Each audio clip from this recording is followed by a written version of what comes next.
Vikings were only the final wave of barbarians to sweep down from the north in the Dark Ages, bringing destruction to what had been the orderly Europe of the old Roman Empire.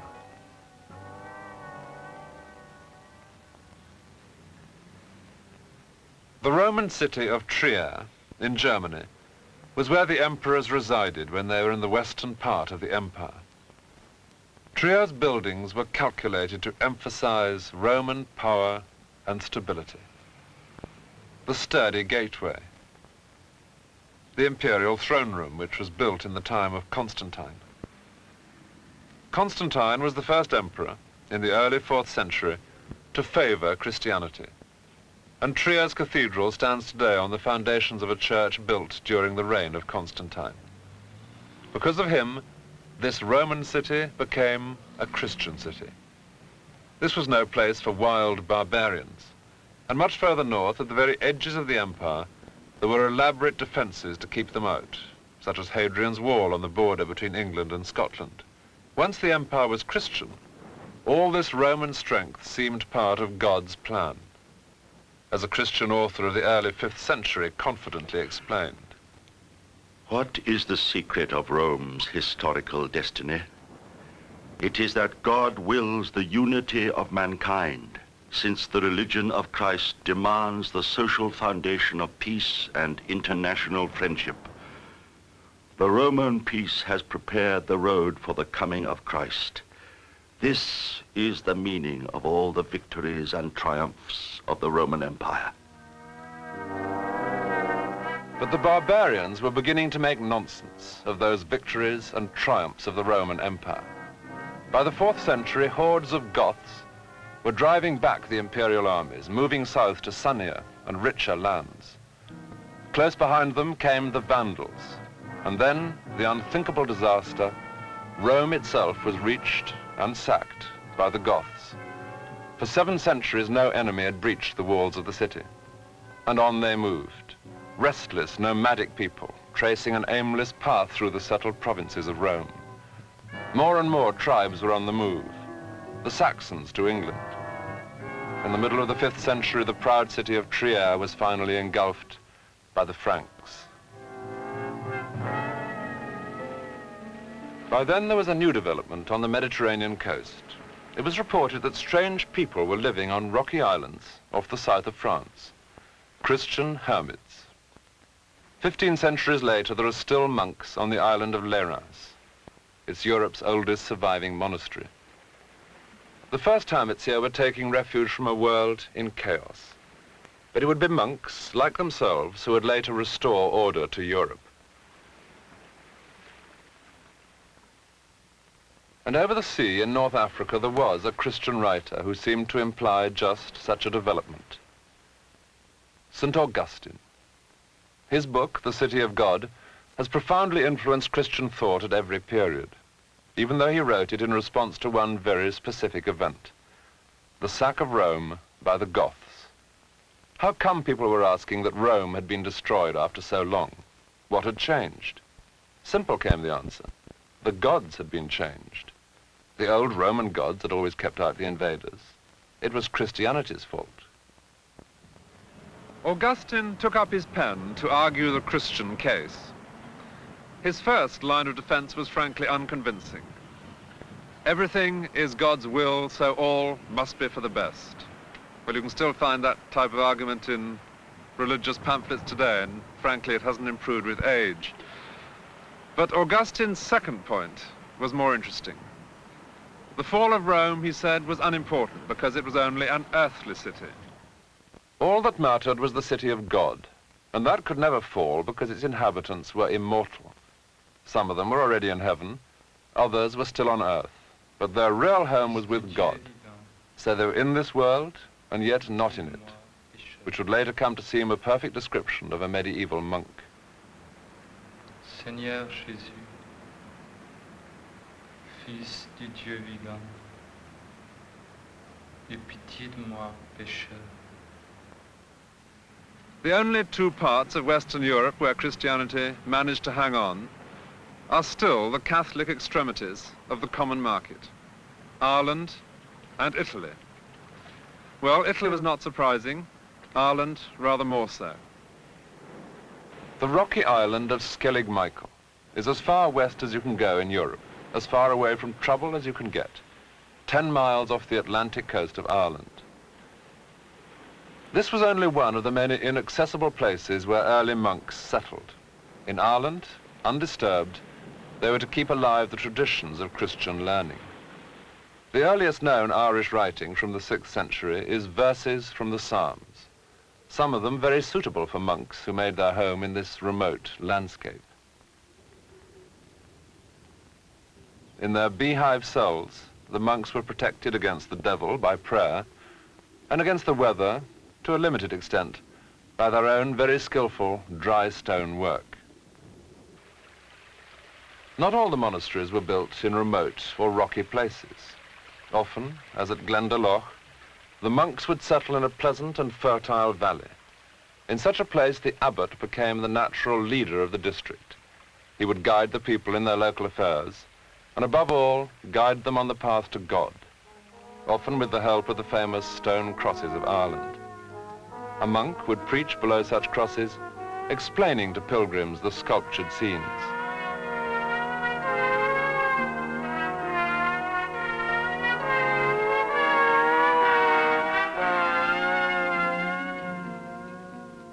With their favorite swirling patterns, monks worked away in their monastery cells to decorate the gospel manuscripts.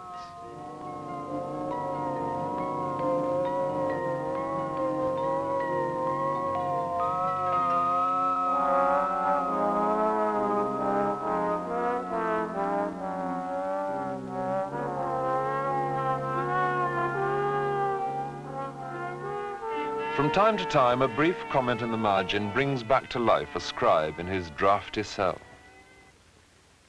Do not reproach me concerning the letters. The ink is thin, the parchment scanty, the day dark. The Celts had been one of the earliest migrating tribes, finding their way eventually to Ireland.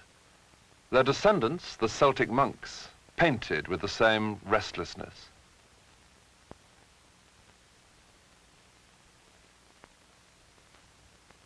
They also had the same itchy feet.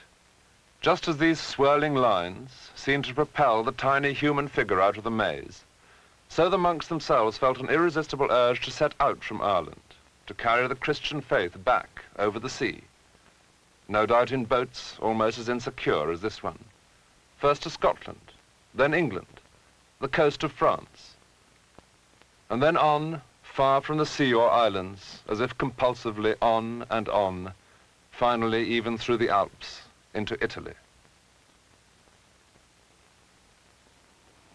A statue of an Irish saint, Columban, watches over a North Italian landscape in which a place name, Mezzano Scotti, echoes those distant days when the Irish were here, and when, to the eternal confusion of schoolboys, the people who lived in Ireland were called Scots. It was near here that Columban's wanderings came to an end. At Bobbio in 612, he founded a monastery. It was almost an impertinence. Only a few hundred miles from Rome, here was a center for what had become a specifically Irish form of Christianity. Rome, even in the darkest years, had been the seat of the Pope, guardian, he considered, of the old Christian ways. Ireland, in its isolation, had developed its own art and ceremonies, even its own date for celebrating Easter. Later, in the Middle Ages, when the church was united again and confident, a grandiose tomb was built for St. Columban. It was St. Benedict, an aristocratic hermit, fed daily in his cave by a friendly raven, who first organized the Italian hermits into settled communities. There is still a monastery on the site of St. Benedict's own cave, at Subiaco near Rome.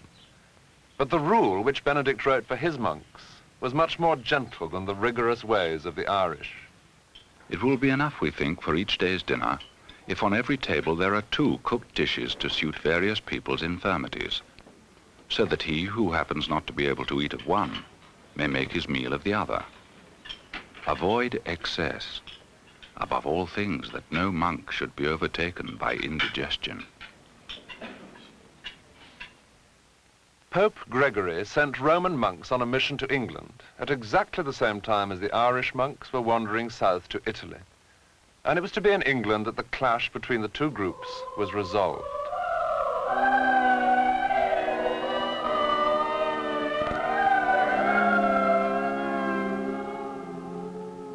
Canterbury Cathedral. Its archbishop is today known as the Primate of all England, and the title reveals that victory went to the Pope. Gregory's monks first settled in Canterbury. The Pope made their leader the first Archbishop of Canterbury, and from there they set about trying to impose Rome's version of Christianity, and above all the authority of the Pope, on the English people.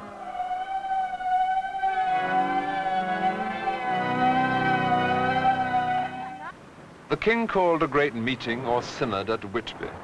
Surprisingly, both the Roman and the Celtic monks allowed the king to choose between them, and he chose for Rome. Eventually, the authority of Rome became accepted throughout England, and the sturdy Anglo-Saxon churches were to reflect a new, settled self-confidence. This one at Brixworth in Northamptonshire is the most ambitious building from the 7th century to be found anywhere north of the Alps, and soon England had others.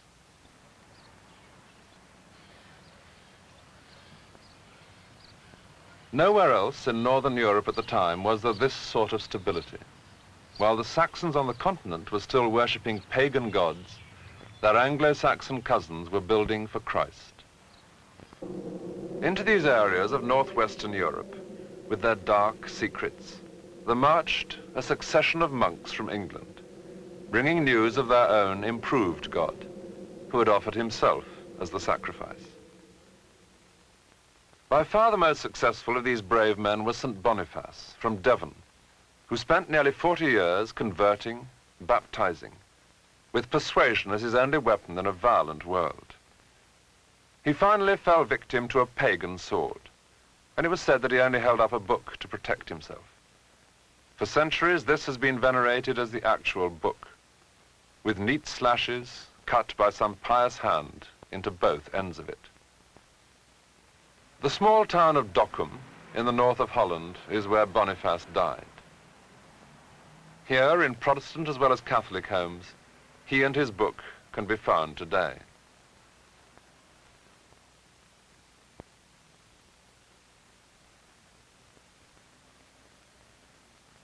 Though almost unknown in his native England, Boniface is a familiar figure throughout northwest Europe, through which he once stormed with such conviction, attacking the old gods, turning pagans into Christians. The most famous incident, but it was only one of many, was when Boniface marched into a shrine in Germany which was sacred to Thor, the god of thunder. The cult object was a massive oak. Boniface took an axe to it, and so the story goes, at the very first blow, there was a breath of wind, from God, of course, and down it fell. The heathens marveled and were converted, and the saint used the wood from the tree to build a church to St. Peter. Well, in its detail, the story may be preposterous, but it does have certain elements in it which ring true. One was the sheer courage needed to march into someone else's holy place and start breaking it up. And the other was St. Boniface building a church to St. Peter with the same sacred wood. Christianity has had a subtle way of absorbing, where necessary, the earlier religions. This great spreading oak seems more of a partner than a mere support to the little Christian shrine it now contains. 3 times Boniface traveled all the way to Rome to submit himself to the Pope and to receive his instructions. He was ordered to concentrate on the conversion of the Germans, and it was through his efforts that the authority of Rome was first extended to much of what is now Germany. The city of Fulda has grown up around the great abbey which Boniface founded as the headquarters for himself and his missionary monks. And it's at Fulda that the Roman Catholic bishops of Germany still meet for their annual conference. In Boniface's abbey here, a century after his death, the great hymn, Veni Creator Spiritus, was first written. Come, Holy Spirit.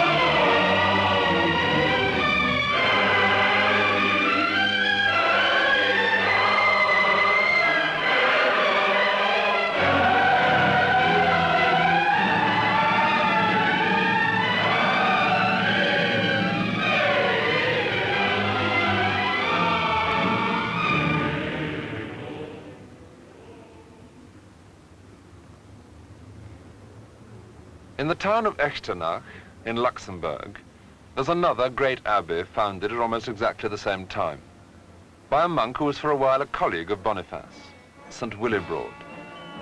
The image of Willibrord is carried every year on the Tuesday after Whitsun in a procession which suggests well how the Christian church managed to impose itself on a pagan community, taming primitive old customs which it couldn't quite suppress.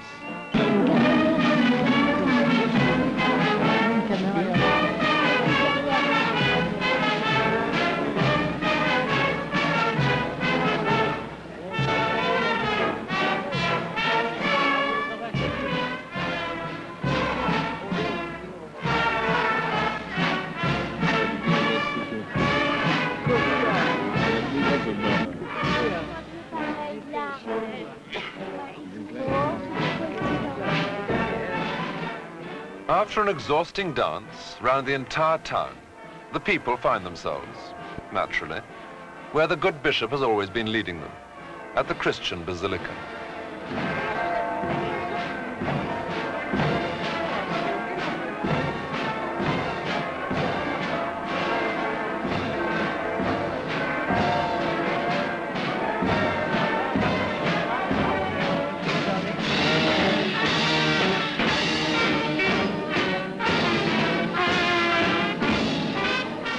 Instead of primitive pagans dancing down to hell, the Roman Catholic Church has made it possible for enthusiastic, even if weary, young Christians to dance their way down to the Abbey crypt.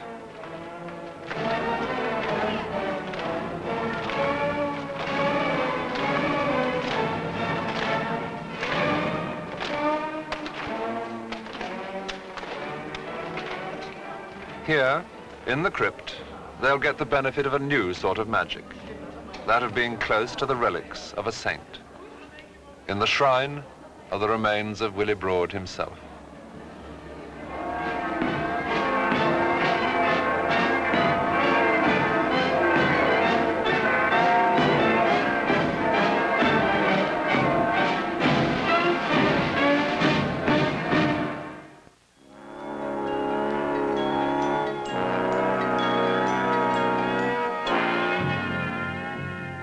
Charlemagne, king of the Franks.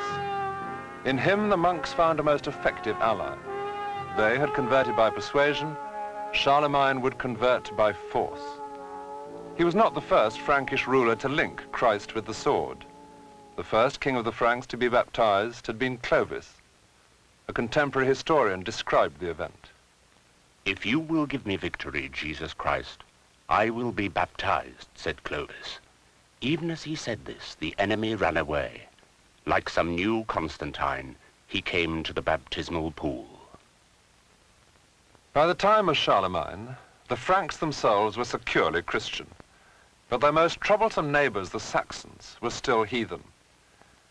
At Nijmegen, close to the northern boundary of his kingdom, Charlemagne had on display the twin pillars of his policy. On a high cliff, to which a modern bridge now brings the traffic south across the Rhine, Charlemagne built a fort for his soldiers, which has long since vanished, and beside it, a baptistry. Baptism, whether you liked it or not, was to be his policy for a well-conducted empire, and the building was deliberately imposing, emphasizing the importance of the Christian ritual. No Saxon god had a shrine like this, built with such care and skill. But their gods did have some marvels of their own. In the heart of Saxony is Externsteine, a place of mystery and magic, where it is thought the Saxons had an important shrine, honoring the gods of nature.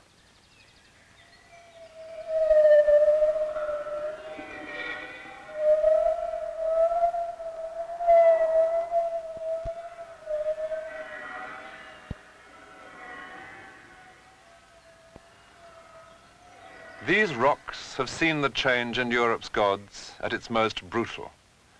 A Frankish army smashed the pagan shrines, stole the gold and silver ornaments, and so introduced the Saxons to a better god.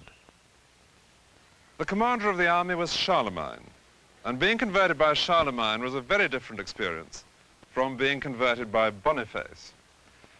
Refusal to be baptized carried the death penalty in Charlemagne's Book of Rules. State Christianity, long familiar in the Eastern Empire, was returning to Europe. In Paderborn, not far from Extensteiner, there was a crucial meeting which was to set the pattern for the future. Where the cathedral now stands, Charlemagne had built himself a palace, part of which has now been excavated. And in 799, a pathetic figure came here to visit him. He was the Pope, Leo III. Leo had recently been set upon during a religious procession in Rome by a bunch of rival clerics. They had made an attempt to put out his eyes and to cut out his tongue, and by way of explanation they had accused him of perjury and of adultery. He came to Charlemagne to ask for help. Nobody knows what the two of them talked about that summer of 799 here in Paderborn, but it's reasonably certain that they must have made some sort of deal by which the Pope would crown Charlemagne emperor. Certainly Charlemagne gave Leo his support, and the following year he traveled to Rome to show as much. The climax of his visit came in the church of Old St. Peter's. On Christmas Day, 800, when the Pope was celebrating Mass, Charlemagne was kneeling devoutly, and he later claimed to have been displeased when the Pope suddenly popped a crown on his head. Well, politicians make a habit of being surprised when honors are thrust upon them. The clergy and congregation recognized their cue and burst into shouts of acclamation. Charlemagne emerged from his visit to Rome as a new figurehead for Europe. The first Holy Roman Emperor. And while he was in Italy, Charlemagne visited the church of San Vitale at Ravenna. It gave him an intriguing glimpse of what being an emperor could mean, because it was built in the grandest of styles by the Byzantine Emperor Justinian.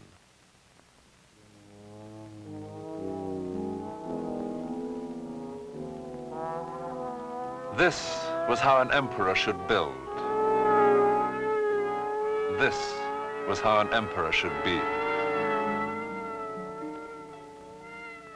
And so, back in Germany, Charlemagne set his builders to copying Justinian's church in his own palace chapel at Aachen.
Enthroned as a Christian emperor, Charlemagne developed a high sense of his own mission.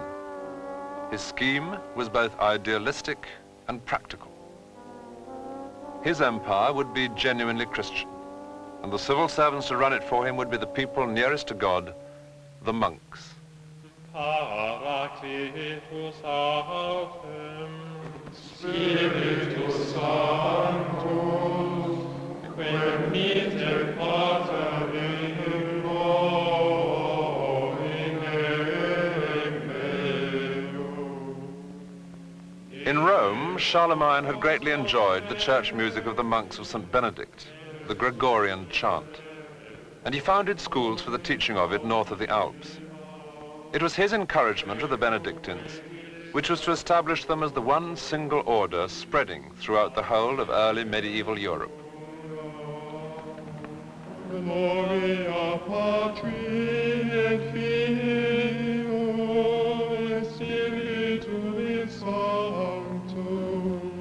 It was said that Charlemagne's favorite book was St. Augustine's City of God.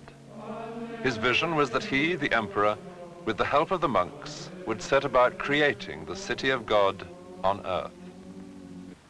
Most of Western Europe, under Charlemagne's control, was stable and Christian. By the end of his life, he seemed to have established what he set out to achieve. But there was to be one final upheaval.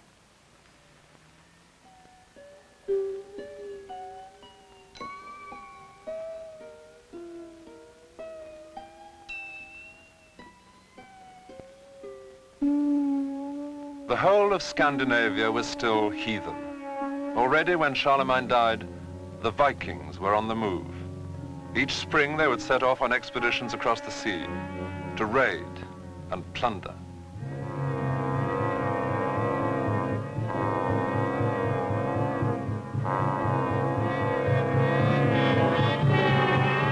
The Shetlands, the nearest islands to Norway, were the first to discover what a Viking raid meant. Every January, the people here still celebrate a Viking midwinter fire ceremony, known as Uphellig. Today, the costumes and the smiling faces give it, at first glance, a cozy air of pantomime. But it's easy to imagine, even so, the terror caused 1,000 years ago by wild heathen pirates arriving suddenly from the sea, pillaging, burning, raping.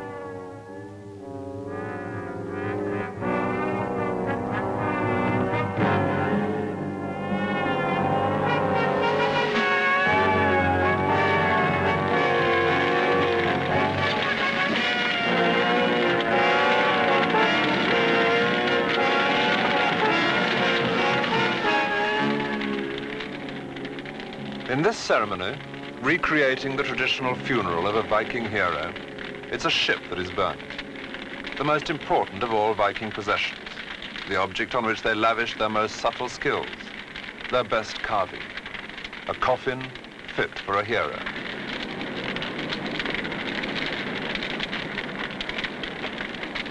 But when the Vikings first arrived in Britain, they weren't burning their own ships. Their favorite plunder was monasteries, full of rich treasures, and fat, harmless monks were their victims. Bede's monastery at Jarrow was burnt by Vikings 60 years after his death. It wasn't to be the last to suffer such a fate. The Vikings moved on further west. The Christian civilization, which had spread from Ireland through England to northern Europe, was being rolled back along the same route. Today, if you sail inland from the west coast of Ireland, up the River Shannon, it's a pleasant journey. But in the year 845, this was the route by which a group of Viking ships penetrated the country. Their target, the rich monastery of Clonmacnoise, one of the great centres from which monks had converted the pagan Irish, fell to pagans from faraway Scandinavia. It's said that the leader of this particular raiding party brought with him his wife, who was a pagan priestess, and that he set her up on the high altar from which she pronounced her prophecies. What she certainly failed to prophesy was that though she now usurped a Christian altar, the tables would soon be turned. At Jelling, in Denmark, the pagan stones and mound of the old world were long ago joined by a monument from the new. The Danish king who first adopted Christianity put up a stone here with an inscription praising himself. He was that same Harold who conquered Norway and made the Danes Christian.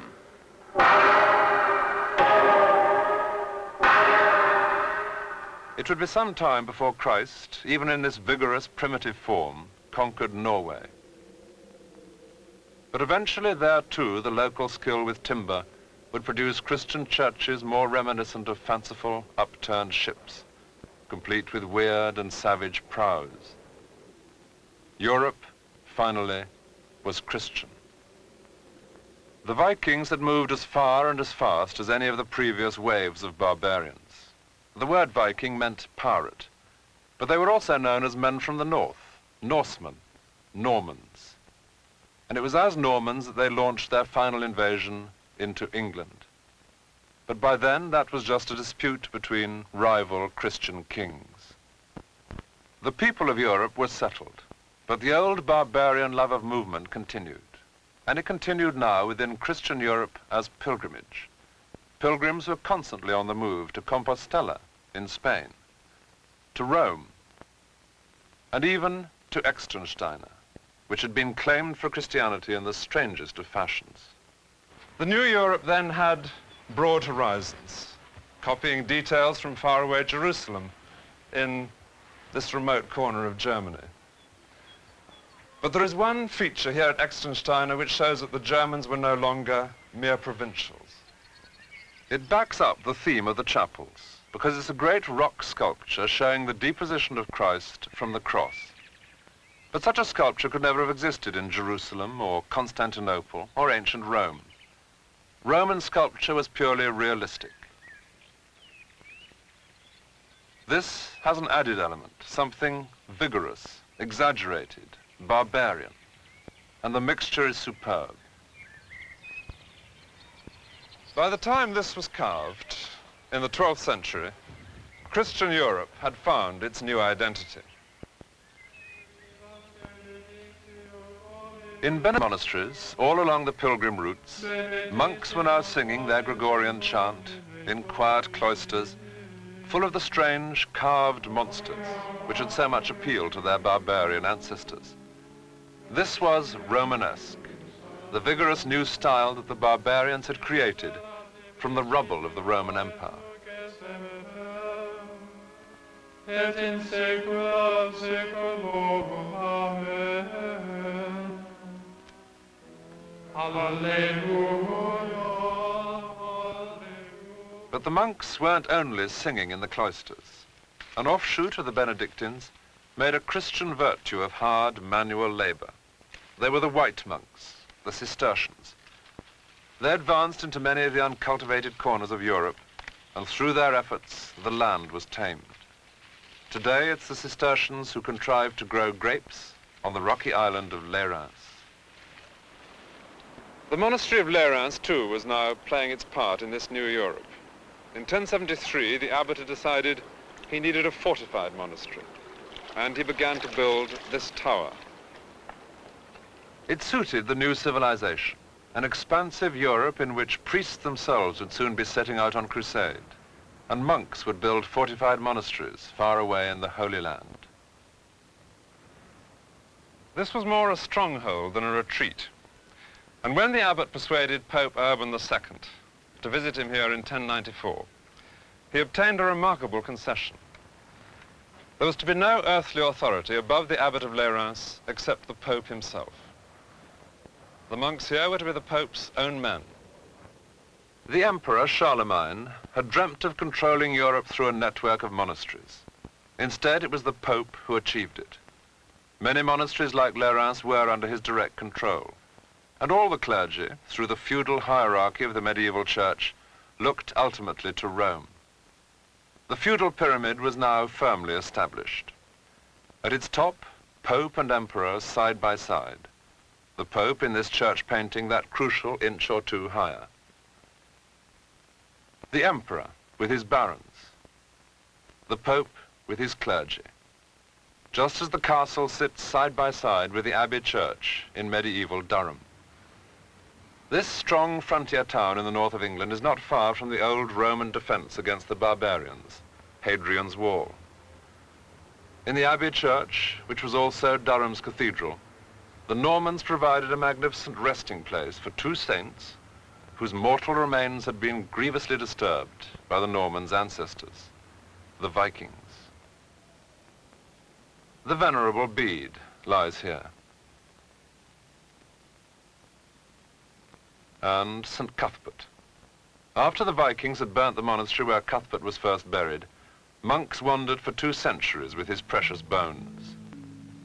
Eventually, the monks settled in Durham.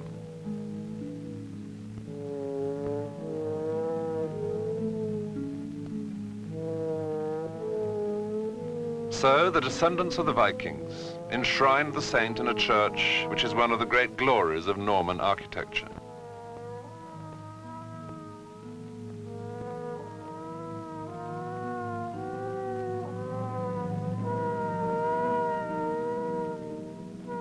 The rounded arches, which the English call Norman, are part of the wider tradition known in Europe as Romanesque, deriving from Roman culture. The last wave of barbarians had finally settled down under the wing of the Christian Church and within the traditions of the Roman Empire.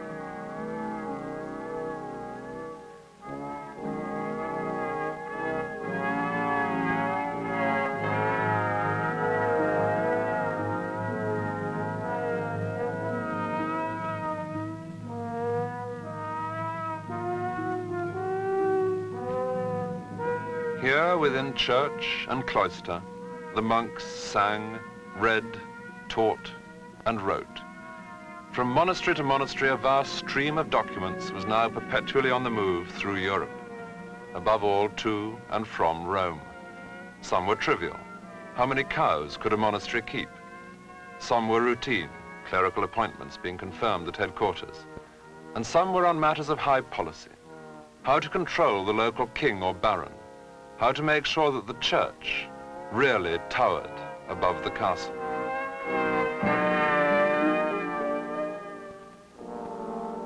An old prophecy said Rome would stand as long as the Tiber flowed.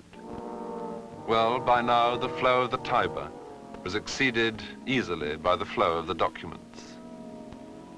But the remarkable fact was that the descendants of Celts and Goths and Franks and Vikings were writing in one language, Latin, to one place, Rome. The language had been that of the old Roman Empire. The city had been its capital. The barbarians and Rome, through the medium of Christianity, had come to a fruitful compromise. And Rome had a new kind of empire.